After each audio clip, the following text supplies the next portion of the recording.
IGN just couldn't help themselves this time. They are fighting tooth and nail for relevancy, and what better way to do that than release another garbage IGN take? This take is so terrible, they have their replies blocked on their Twitter post for it, which is delicious to see. And even though I said I don't want to talk politics on this channel anymore, this take was just so awful, I couldn't pass it up. This week, IGN released an article called "The Resident Evil Game That Can't Be Remade." Rather than just commenting on the decrepit coffin that is Resident Evil 5's controversies, since that's been done to death since 2009, we're going to specifically look at IGN's take on it in 2024. So what does IGN have against Resident Evil 5? You saw the title and thumbnail. Let's get into it.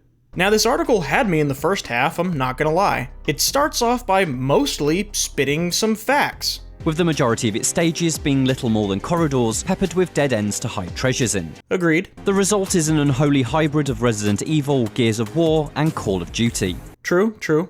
Resident Evil 5, meanwhile, presents its enemies as waves to be gunned down with increasingly powerful weaponry. Their purpose is cannon fodder. Yeah, IGN, I am with you so far. But the second half of this article cements itself as a stain on humanity's footprint in the universe. This is when IGN enlightens us. But all of this doesn't account for Resident Evil 5's most notorious problem: racism.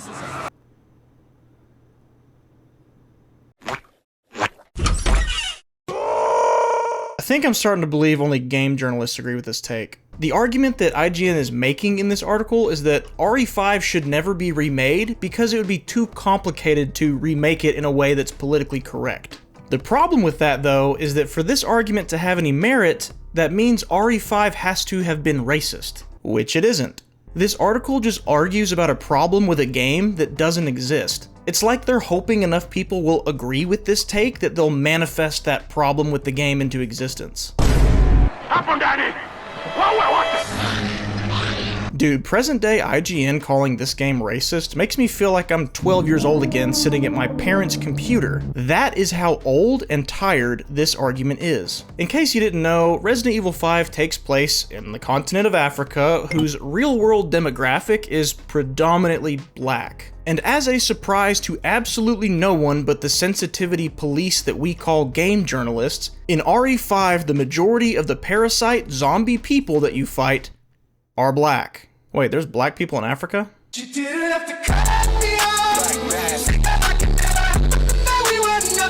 Look at this caption under the photo in the article. Resident Evil 5's depiction of Africa as the dark continent is harmful. Intentionally or not, Resident Evil 5 positions Africa as the Dark Continent. What? You can't just throw out a racially charged nickname for a real place and then pass it off as the game's fault? The writer Matt Purslow complains that the people in the game are depicted as primitive and violent even before they get infected. But the parasite's host is depicted as a nation of mobs and primitives who are violent even before their infection. About the primitive complaints. Hey Matt, I really hate to be the one to tell you this. Wakanda isn't real. It's science fiction. There's primitive communities in plenty of places in the world, especially Africa. It wasn't a problem when the American slice of apple pie that is Leon S. Kennedy gunned down a village of primitive Spaniards in RE4, so why is it a problem here? I'll give you one guess.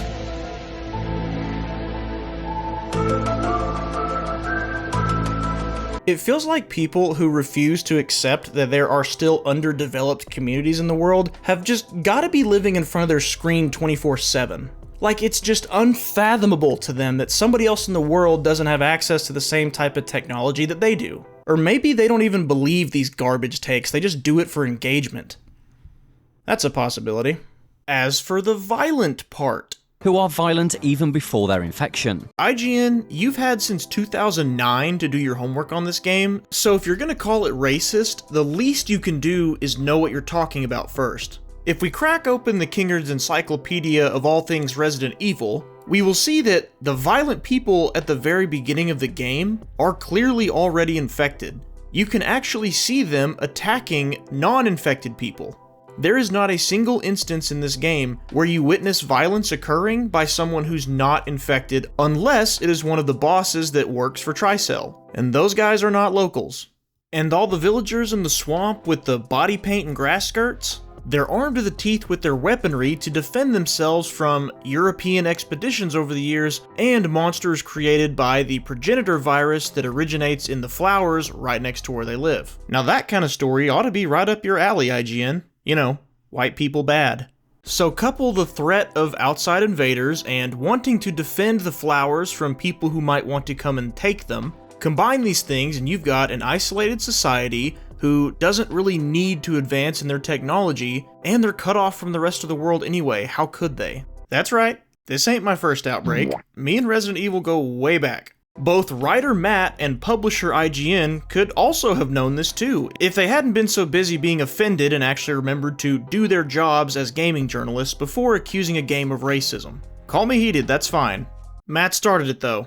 He also complains about how the story of RE5 has a Western force coming to save the day. An uncivilized world harboring a diseased population that needs gunning down via Western intervention in the name of global security. I guess just like when Mr. Beast did his water well thing and some people got mad about it, you know, how dare anyone else in the world try to help out less fortunate people every now and again, I guess? Let me die of thirst in peace. I mean, in RE5, you're hunting down dangerous viruses and bioweapons near an African village. Like, what's Chris supposed to do? Just let it spread because that would have been too white knight to do anything about it?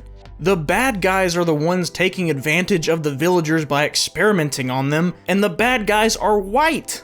Isn't that what you want us to want, IGN? Black enemies bad, white enemies good? He then says, in the 2020s, in a post-Black Lives Matter world, there is only one acceptable response to a white man shooting waves of Africans for an entire video game. No. Oh my god.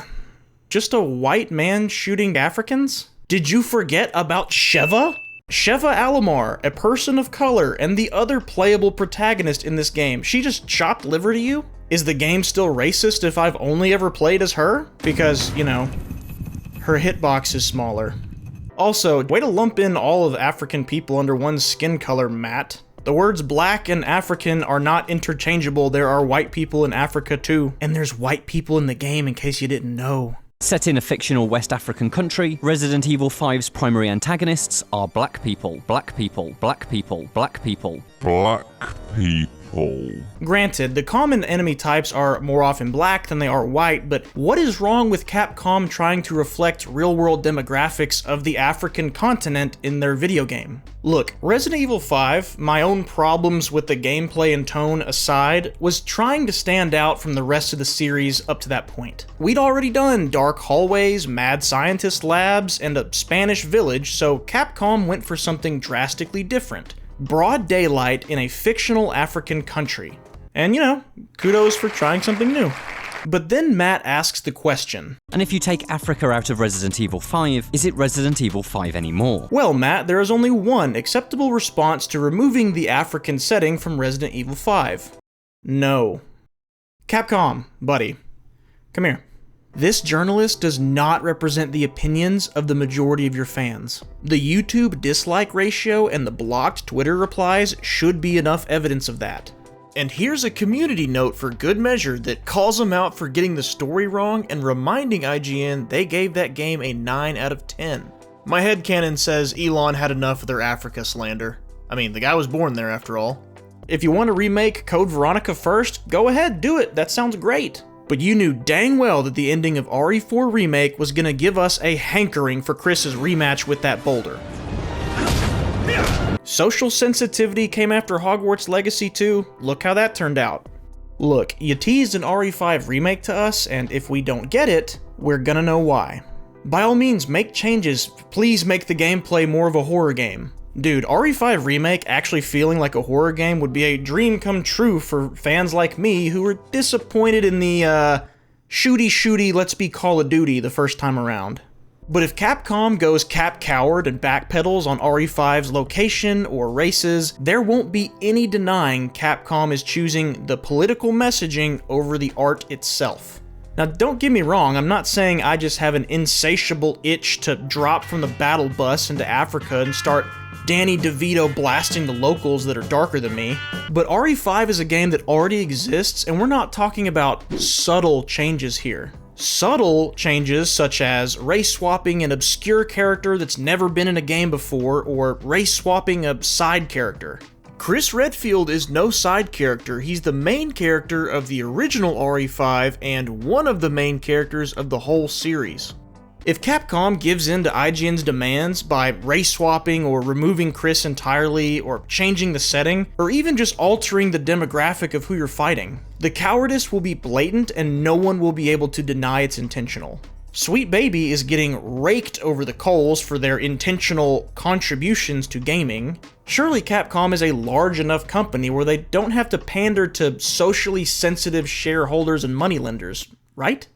Fine, you know what, Capcom, just go ahead and do it. Have every enemy be a white Swedish villager, make Chris Redfield black, bring back the Blade look for Wesker in the Netflix series, and call it Resident Evil 5. Just as a controversy experiment. Toss a nade straight into the mouth of the debate about wokeness in video games and go all in on ironic pandering just to see what the reactions are.